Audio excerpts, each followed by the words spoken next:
Welcome back to another episode of the Wet Dreamz Podcast. I'm your host, Jose Gonzalez. I'm a clinical mental health counselor and a sex therapist. Hi, I'm Dr. Brad Hinman. I am a sex therapist, a licensed professional counselor, and a licensed marriage and family therapist, working primarily with couples and men who have a problematic sexual behavior.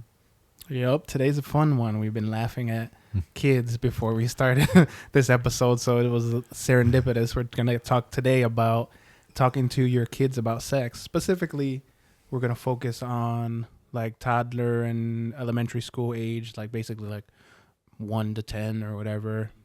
And we'll have other episodes of older kids and stuff like that, but I thought this was a good starting place, and it's perfect for me because I have 2 kids in that range. I have an 8-year-old Levi and a 5-year-old Ariana, and we've kind of started already dealing with some of this stuff. Not that I'm an expert. I mean, I am an expert, but I'm not an expert at parenting. So hopefully today we'll have a kind of a good conversation about that, like that entails and all that kind of stuff. So first question, right off the bat, at what age do you think you should be talking to your kids about sex and sexuality? At what age should that start, you think? Guns blazing. We're going right into it. Let's do it. Right. Ideally, I would say probably by 4. Mm-hmm. And so I don't know if that's like shocking and scandalous to people, but yeah. And of course, it varies depending on your beliefs and how you want to raise your children and all that kind of stuff like that. But again, ideally, I would say probably by age 4, because the reason that I arrived at that age is because I would prefer that parents talk to kids about sex and porn before they go to school. Mm-hmm. And unfortunately, though, like some people, well, I don't know why I said unfortunately, sometimes people put their kids in daycare, right, even earlier than 4. Although daycare is probably somewhat safer than school. But a lot of my clients were exposed to porn at school, even private schools, even religious schools.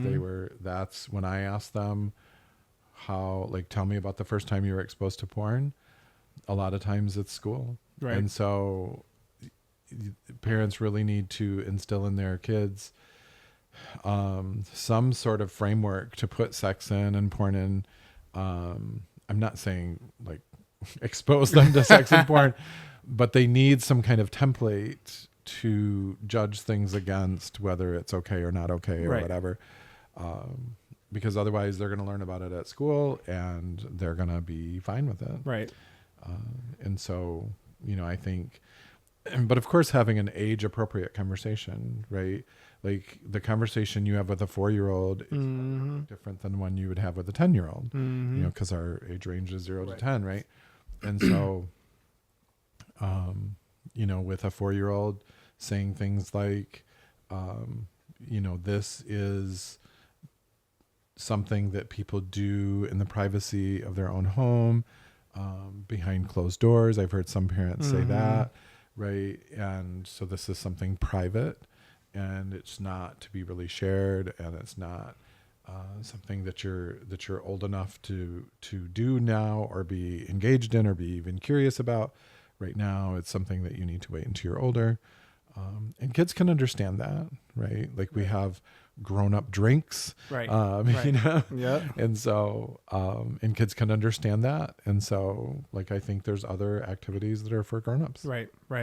Well, and going back, I think, we talk about that a lot of like, at least the guys that we've seen specifically with pornography, we talk about how they were often exposed before they had a sex box or whatever. You talked about this like framework that you have when you're exposed to things, but oftentimes what gets people into trouble is that the kid is exposed before they have a box to put sex things in or naked bodies or whatever, and they don't know what to do with that. But there's like it's exciting, and I know I shouldn't do this. This feels weird, but it feels kind of good. Yep. Like it's that confusion, I think, a lot of times that gets kids and then adults that we see later into trouble, you know?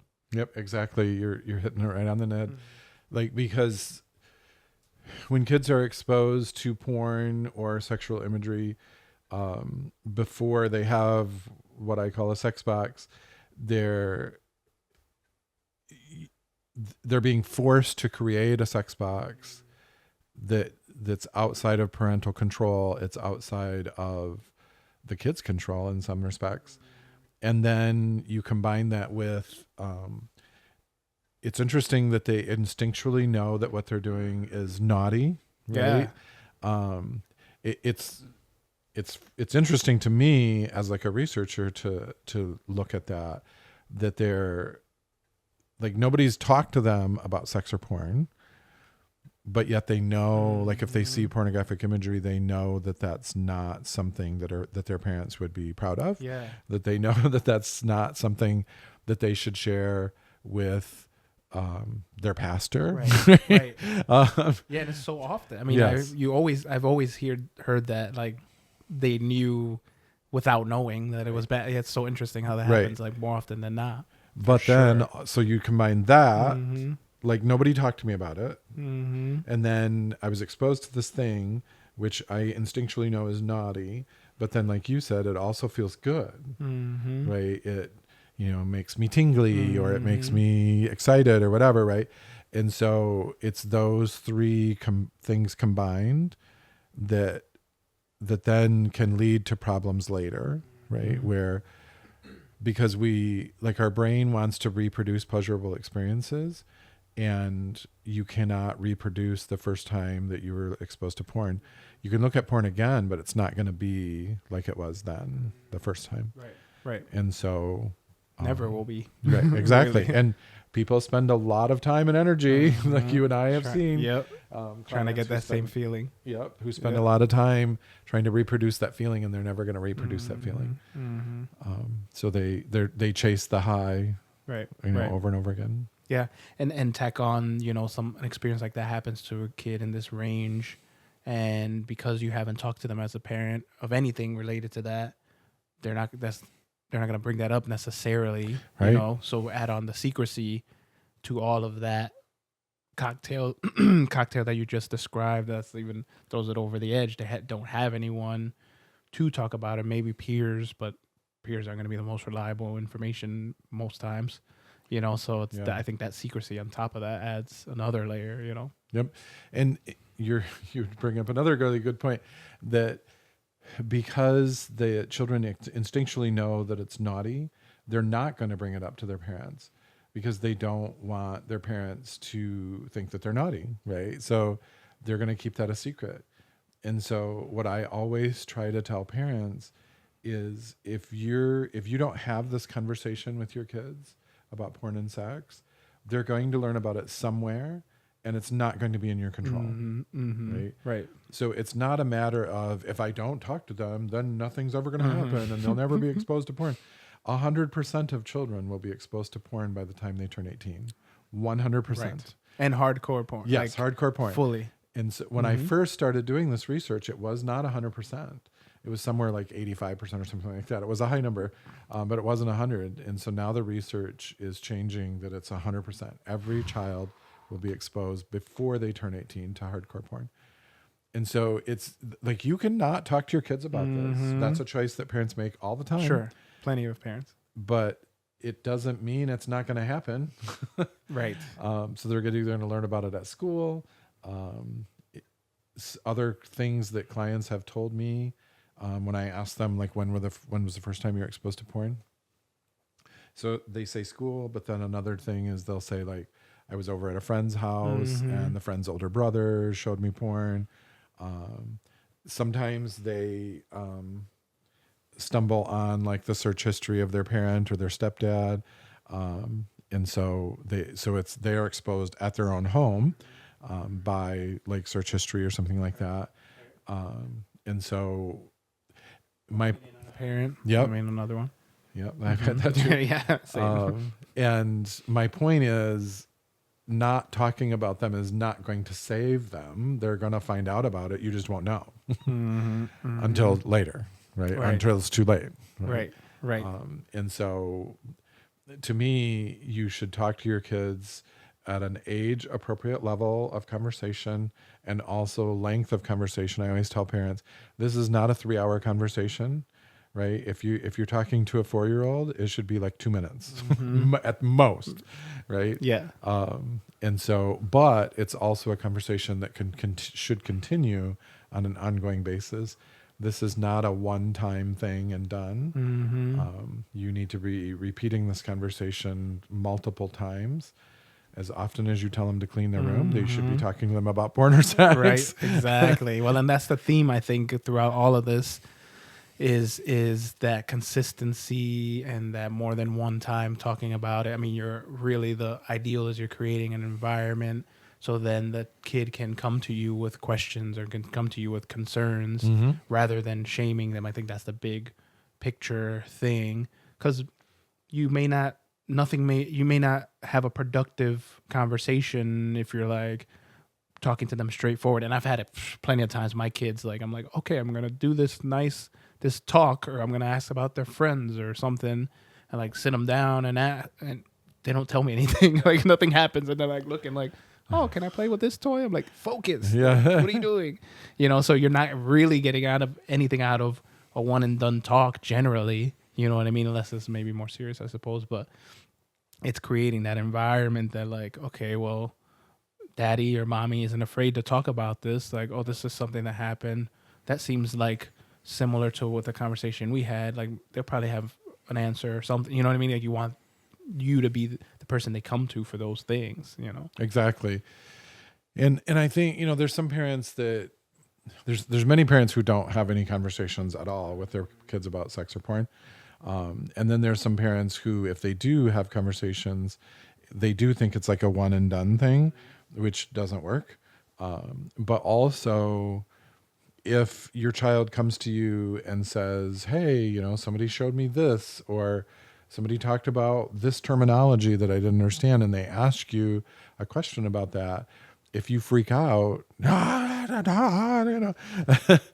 never going to talk to you again about that stuff. Right? Because you've determined for them that you're not safe to talk to about that stuff, because no child wants to freak out their parents and have them yell and scream and, cry and everything else. So if that was the result of that conversation, then the child is not going to put you in that position again because they don't want to make you upset. Right. And so so what I'm saying then is it's just going to go underground and it's going to be secretive, and their porn use or their sex talk or sexual experimentation is going to be secretive, and there's no guidelines, there's no bumpers. like when I talk to parents about that, I talk to them about the bowling alley, and you can put the little tubes in the gutters so your ball doesn't go in the gutter. Right. And so the parents should serve as the gutter guards for their children. And let them kind of figure out what their sex box looks like. But the parents can be the guardrails or the gutter guards. And so, but if you freak out and you yell and scream at your child, then those gutter guards are gone forever. Right. They're not bowling on your lane. Yep, exactly. Looking for another lane. Yep. And so somebody else is going to be their gutter guard. Somebody that you may not like or trust. Right? Exactly. And so parents need to be mindful that not talking to them just simply means they're going to find that information somewhere else. Yeah, it's such a false, and it's pervasive. I feel like this idea, and it goes across other things too, just sexuality in general, of like, oh, I don't talk about it, so that means it's going to disappear. Or like, I mean, it's with the other examples like suicide, like don't talk about suicide, you're going to give them ideas. Or LGBT, don't talk about gay and trans, you're going to give them ideas. Like same with sex and sexuality, or sex, like don't talk about sex. That's going to give them ideas to have sex or to be sexual or look at porn. You're like, that's ridiculous. Right. but it's still so pervasive, and so many people think that. You're right. People still think that, but it's actually the opposite. Like kids that you've talked to about sex and that they have knowledge about what that is and why you don't want them to do that. That's another thing.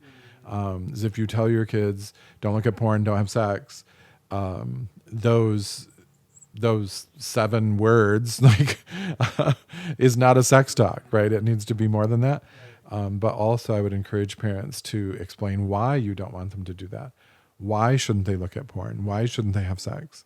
You hopefully have reasons. If you're telling your kids not to do that, you hopefully have reasons why, and explain that to them too. But getting back to my point is that, parents who have talks with their kids about sex and or porn, their kids are actually less likely to engage in those types of behaviors because they know what the risks are and they know what the benefits are and they know they can make an informed choice about that, even as a child, right? And parents, I always, they have their own thoughts and their own people are like, nah, kid's not old enough to make a decision. Yeah, they are, right? They're going to make a decision whether you, in some way. They're old enough to decide when they want to poop. They're probably old enough to talk about sex and porn. I'm not saying expose them to sex and expose them to porn. And or not the details and crazy details of like, hey, this is what happens when you penetrate. Like, like because I get asked that question a lot. Like, well, what am I supposed to say to my kids? And we've mentioned this book, and I'm going to mention it again, like on this podcast before. There's a book called Good Pictures, Bad Pictures. Great. And then there's another one, right? There's 2 versions. One is like a Good Pictures, Bad Pictures Junior, which goes up to 7, and then there's one for regular one goes up till 11 or something like that. Yeah, they have like 2 different versions, which is cool. And so I like that book. It's just, again, there's no pornographic pictures in the book. It's just talking to you about, you're going to see some pictures that are good pictures, like flowers and kitties, and then you're going to see some pictures that are bad pictures, right? Or what we, as your parents, determine are not pictures that you should talk about or view, right? So that's the kind of conversation that I'm wanting people to have. And so, but also why, right? Like, you're not old enough to do this, just like you're not old enough to drive at 8 years old, even though your son probably wants to drive. Right? He's not old enough to do that, right? And so there's things that you might want to do, but you're not old enough to do because it can cause problems later on. And so, telling them why you don't want them to do this, but also an ongoing, repetitive kind of conversation, leaving the conversation open, telling your kids, I'm here to answer questions for you. You can ask me questions, things that you don't understand, terms that you hear, pictures that you see. Ask me questions about that, and I will answer your questions. But also the implication is that you're going to answer those questions calmly and respectfully, right? You're not going to be freaking out and yelling and screaming and losing your... Hold it in. If it's if you're internally freaking out, that's fine. Just don't show it. Like with my own kids, my kids are considerably older than yours. But when my kids were growing up, I told them, you can ask me anything that you want about sexual... Well, it was anything you want, period. But it included about sexual stuff, right? Yeah. And so, and they would ask me questions. And there were times where I'm like, not this, inside I was like, not this question, please don't ask this question. But they would ask and I would answer their questions and they'd be like, okay. And then they'd go play, right? Like it was like a 2-minute conversation. Yes. Right. So, but they didn't make it like weird because that's not kind of part. It reminds me, for example, like our kids will go down to the fountain or whatever, and all the kids are doing it. Like they sit on top of the fountain with their private parts on the fountain. Yes, that's not sexual. It feels good. It just feels good to their body. Like they're not weird about the stuff that adults are weird about. You know what I mean? They don't care. They're not thinking in those terms, especially young. Again, from this age, I think. As you get a little older, for sure, but especially younger, they're not because they don't have a sex box, right? So it's not sexual to them because there's no template to put that in, right? It just feels good. It'd be like tickling your arm. It just feels good, right? There's nerve endings there. Guess what, right? Right. And so but we like adults kind of make that sexual, right? Because we do have a sex box. And so we're kind of putting that on them that they have a sex box when they don't, right? And so with us as parents talking to our kids about sex and porn, it's helping them to know where to put these things when things do happen to them, when experiences happen to them. And not always bad experiences, right? Like if, somebody wants a kiss on the playground, right? Like when you don't have a sex box to put that into, it's very confusing and weird, right? And so then it makes it awkward. Yeah. But if they do, then, and part of having conversations with your children you should be talking to them about having agency over their own body, right? No, I don't want to be kissed right now. So please don't. Yes. Right. Right. And I was going to say, that's like perfect segue, because a lot of the conversations I'm having with my younger one, it seems like that younger age, all around, but the younger age, it's the more emphasis on their body. Like, my daughter Ariana pulled up her dress one day, like, hey, and they're like, okay, we probably shouldn't show our private parts. Like, you can be naked at home, but just FYI, like, this can get you in trouble at school or something. And I know one time when Levi was in, I don't know if I ever said that story, but Levi was in, it might have been kindergarten or first. One of the kids like showed his penis or something and got in trouble. And I think we had a conversation about that, like, oh, he showed his penis, it should be fine. Like, okay, maybe not at school. Let's not pull your pride. So a lot of it's like what you do with your body, or like, you don't have to hug someone if you don't want to. You don't have to be rude, but you don't have to touch anyone you don't want to. Or if someone tries to touch your privates or whatever, like if you're uncomfortable, like that seems to be a lot of the initial kind of conversations, which doesn't have anything to do with sex itself, but it's in that same realm, And I think sometimes when kids do that, like expose their genitals to somebody else, I'm not in their head, but like I think that kids do that because they know it's shocking. They know that they're going to get a reaction from that. And they get a reaction because nobody's talked to them about sex, right? So I'm coming back around, for another turn. And if we talk to them about sex and porn and imagery and stuff like that, they're going to be less likely to be shocked if somebody does that, but they're also going to be more likely to have an appropriate response to that. Where, like imagine some person at school exposing their genitals and, the kid being like, no, thank you. Right. Because they know. Because they know that that's not something that I want to have happen to me right now. Right. So please don't. Please put that away. Yes. Right. Where if you don't have a sex talk, they're going to be like, Yeah. And they're going to get the reaction that the person that exposed themselves wants them to get. So, and also it doesn't, I'm just going off the top of my head, but doesn't there's data on like with sexual assault or sexual abuse, like being more informed, isn't it? Is that a thing? Yeah. Okay. It's a protective factor. Right. So being informed is a protective factor against childhood sexual abuse. Right. And that's kind of the example you said, if someone were to try to touch them or something, being that they're informed, like, no, the private parts aren't for public, theoretically that's definitely insulating. Yeah. Because if they're never talked to about this type of stuff as a child, when somebody who is trying to sexually abuse them exposes them to this stuff, often the perpetrator will be like, everybody's doing this, it's okay. Everybody's doing it and everybody likes it. And the kid has no data to counteract that. So they believe it, right? Because they were told this, and that's the only thing anybody ever told them about sex or porn. And so they believe it. And also perpetrators often will use pornography to kind of desensitize the child to sexual abuse. Yep. So they're often exposed to porn before they're sexually abused.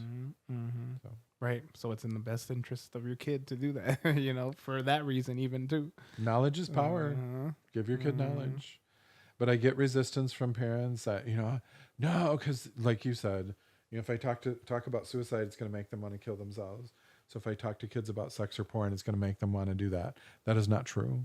That's not the way it works. It's the opposite. Yeah, exactly. Yeah. So with my older kid, the thing that, among other things, there's like more use of media and stuff like that. But one of the things that's coming up more recently is like the idea of like sleepovers, you know, and I thought maybe that might be an interesting thing to talk about, like letting them sleep over, or how I think that's part of the conversation as well of like, if you're at someone's house and you feel uncomfortable, you know, call mommy and daddy, or like don't let anyone make you do something you don't want to do, you know. But that's a hard one because they might be with a peer or multiple peers or whatever, and you get that group mentality. Anyways, I think that's like a big thing at that age. It's a big thing for my older one. He wants to go on sleepovers, and we're like, we're just not gonna send you to anybody's house. You know what I mean? No thanks. Yep. Because unfortunately, a lot of my clients, and I'm sure your clients too, that's the way they were first exposed to stuff like that, was sleepovers, right? Right. I just had a client talk to me about that. Like, I think he was with cousins or something, and then him and somebody else was hiding behind the door and exposing their genitals to each other. And so, you know, I think that sleepovers are an interesting topic. Yes. Anyway. We could probably do a whole podcast on sleepovers. But I think that another trick that I've heard that I liked that I didn't hear of when my kids were little, and plus my kids were little before cell phones anyway, but like giving your kid a code word, you know, like ducks or something, right. So that they don't know, so that their friends don't know that they're asking to be brought home. Right. So if they call you up and they're like, how are the ducks doing, daddy? You know, then that means to you that you're supposed to come and pick them up. Right. But to them, their friends don't know that they want to be picked up. Right. And so, and then when you show up, you're like, oh, I forgot. We have to go see grandma, you know, she's waiting. Let's go get in the car. Exactly. And then the kid can be like, oh man, I don't want to go, when they're the one that called you and told you to come pick them up. That's a good one. I like that. So just kind of developing code words so that, you know, because as parents, we can be the fall guy. We can be the heavy one. It can be our fault that the kid has to leave. Of course. The sleepover. But you're giving your kid an out. You don't have to suffer through this if you don't want to. Yeah, that's important. Like if something's happening that makes you uncomfortable, then you can just call us. Yep. Or if you have a kid that don't care, I have one of those. Like you're like, I'm out, going home. Like, that'd be my youngest. For sure. All right, bye. There'd be times he'd have kids over to our house for a sleepover, and his friends would be like, "Where's Aaron?" And I'm like, "He's sleeping. He went to bed like a half an hour ago." Didn't even notice. Right? When he's tired, he goes to bed. He doesn't care, and he's still like that. And he's married now, so. Oh, that's good. But I think it's important, you know, to have, that's another kind of side thing, like having options for different kids. Because that's a perfect example. My youngest, Ariana, would just, we were at the grocery store the other day, and the greeter was there, this older lady or whatever. She's like, "Oh, your hair is so pretty. It's so curly." And Ariana proceeded to roar at the greeter, like, "Rah!" She didn't say anything else and just was like, "Rah!" Like, all right, Ariana. Like, she doesn't care. She's like YOLO. She's like, just do whatever. So I don't have as much concern about her. But my oldest is a bit more like calm and a bit more like worried about like being naughty, I guess, or whatever. Like, I don't think he's gonna push back as much.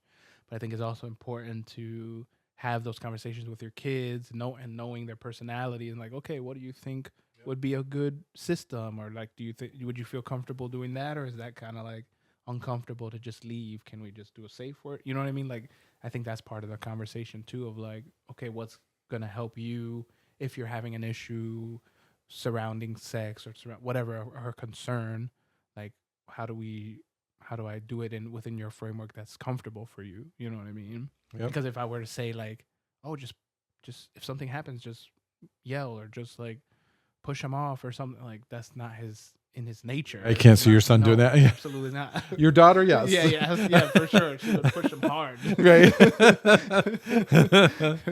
But if there's a better way that they feel more comfortable with, you know, and again, knowing that, or you have to have conversations about this stuff to know that stuff. Yes. You know what I mean? Yes.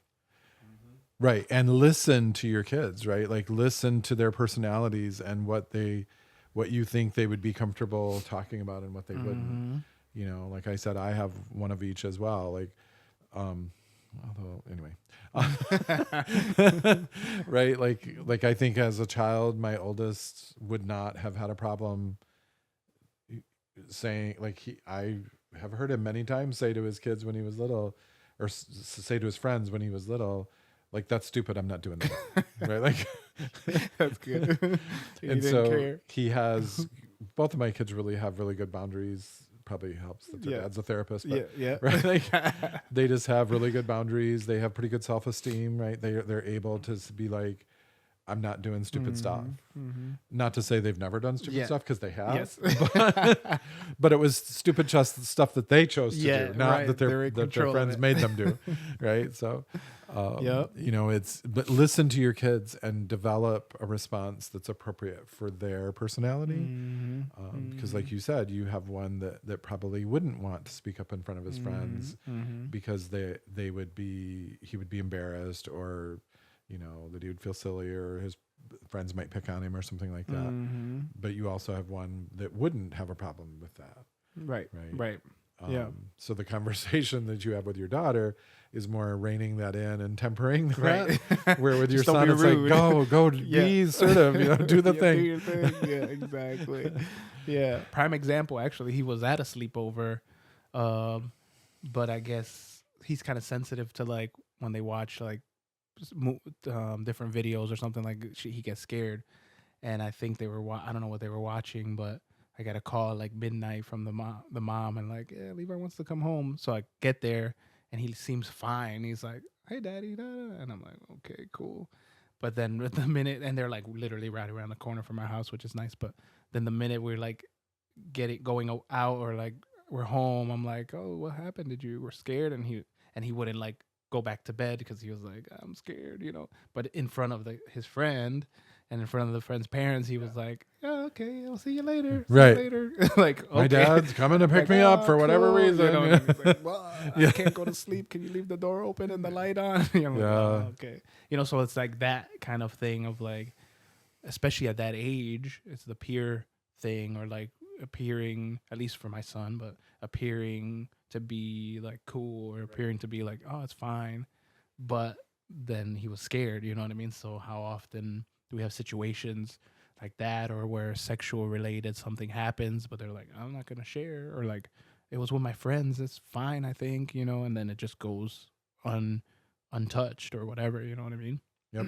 Yeah, we need to be the safe place for our kids. Like, we need to allow them to explore and become the person that they're meant to be, right? And kind of us encouraging that and fostering that, rather than trying to make them be something that they're not.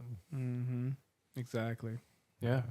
Cool. So what are some, as we start to wrap up, and this was good, I think we're going to hit up all the other like ages, but what are some things to keep in mind, both with the younger, maybe 1 to 5, and then the 5 to 10, and the older things? What are some things that we can leave our parents with each of those age, if your parents listening or whatever? I think with both of those age groups, consent is a huge thing. That their body belongs to them, and that people should not be touching them without their consent, right? So I think that's consent's always, to me, a big thing.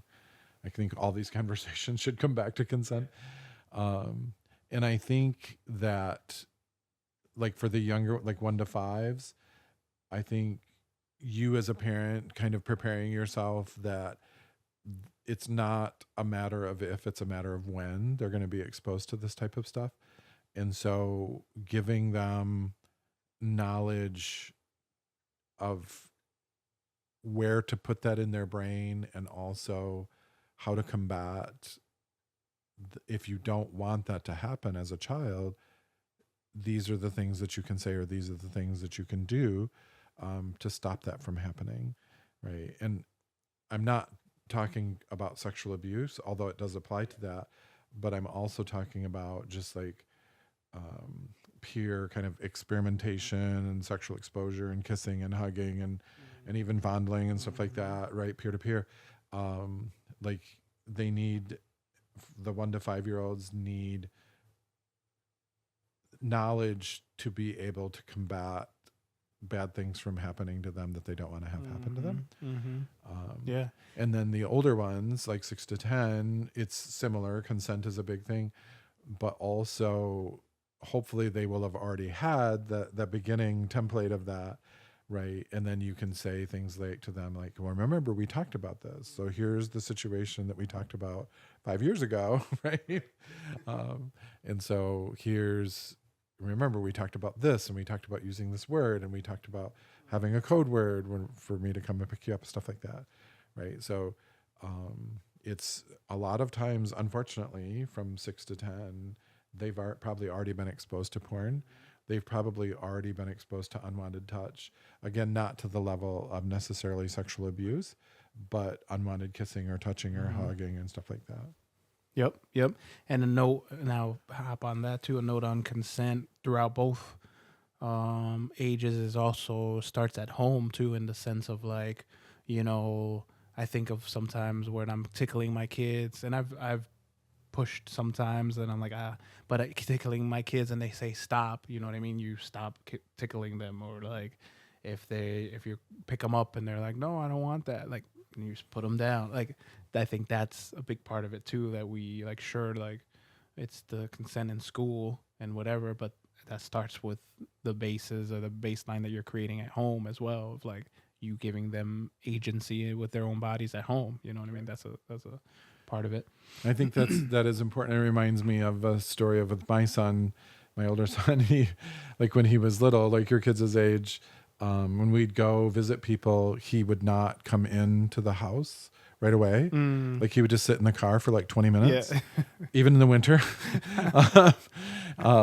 because he didn't want that initial like, how are you doing? And all the touching and kissing and hugging and stuff that happens. Like he didn't want any part of that. And so of course my family was like, well, where is he? And why is he, what is he doing? And why are you letting him do that? And I'm like, it's fine. You'll be fine. He's safe. He's good. I'm like, he's not going to stay out there for 3 days. Like he'll be fine. Right. Like and I would often tell him, like, when you get cold, come in. Like, I don't want you to freeze to death. Right.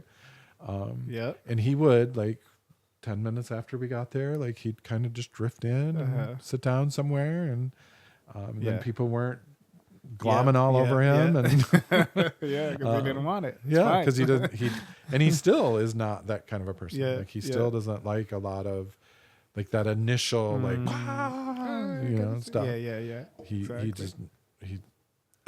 likes people. He's an extrovert, but he doesn't like that initial like focused attention and slobbering and touching. Exactly. That's funny. Yeah, for sure. So the consent part, and also, you know, going back with our older kids too, another thought that came to mind was that's definitely when, at least I've noticed with my 8-year-old, is becoming, the conversation is starting to become about like the like romantic attraction or like sex, and that for like actual sex, if you will, compared to like consent, I guess. But it's becoming that more, so it's like being okay with taking up the space in the conversation and letting them talk or whatever, being as you think it's an awkward thing, but like sticking with your kid about if they're asking about sex, or they're asking about babies, or like what, you know, the penis there's things that come out of the penis, sperm, what's that, you know, like it's going to be awkward, it's going to feel awkward, but if you can stick with it, I think that's a big one, because then that really like sets the stage for puberty, essentially, or pre-puberty, where for sure you're gonna have those conversations. You know what I mean? Yeah. Well, hopefully you're gonna have those conversations. Sure. There's people that don't have the conversation. But I think just being like, to me, if I could grant some like knowledge to every person, it would just be answer their questions. Like answer their questions honestly, truthfully. it's awkward for you, but that's because nobody had that conversation with you, I bet. Right. I'm not saying you particularly. I'm saying you out there. You're right as well. I mean, it was awkward. Nobody had that conversation with me either. And I'm a sex therapist, right? So nobody had that. I mean, I wasn't a sex therapist when I was a child. So nobody had that conversation with me. Like I had to learn it the hard way, right? And so, but I pledged to my kids to do it differently, right? So I said to them, like, whenever you have a question, ask me. And they still ask me questions. And they're very grown up. And I mean, not every day, obviously, but I bet I've been asked a question by both of them this year. There you go. Right. And so because that line of conversation is still open, right? Plus it's a benefit of having a sex therapist as a dad, but they still will ask questions. And I still answer their questions. Now it's, because they're grown-ups, I tend to answer with too many words. Right. Because I know that they can handle it. Yeah. And they're like, okay, Dad, we got I can it. tell you it all. Right? They don't need a dissertation. They tell me that. Right. But it's like, I think knowledge is power. Right. And so the more knowledge that people have, the better decisions that they can make. Yep, for sure. Yeah. Well, and speaking about answering questions, we'd love to answer your guys' questions. Any questions that you have as parents or whatever, or it'd be cool to like compile a list of questions that kids have asked, like adults. Maybe I'll start taking note of some of the questions my kids ask. That'd be kind of cool. But anyways, we're here to answer questions or concerns or whatever, and look out. Hopefully, we'll do some of the older kids later, and we appreciate you listening and being engaged. Thanks, guys. But also adults have questions too. Like I've been asked when I've done speaking engagements, I've been asked by grown-ups questions that their parents should have told them when they were children. Yes. But nobody's still have never answered the questions, so they ask me as grown-ups questions. And I answer their questions. It's never too late to ask questions. Right. Cool. Thanks for listening. Bye. See you. The Wet Dreamz Podcast and any content posted is intended for general information, educational, and entertainment purposes only. We are not responsible for any losses, damages, or liabilities that may arise from the use of this podcast. It is not intended as a substitute for the advice of a physician, professional coach, psychotherapist, or other qualified professional, diagnosis, or treatment. Listeners should not disregard or delay in obtaining a medical advice for any medical or mental health condition they may have, and should seek the assistance of their healthcare professionals for any such conditions.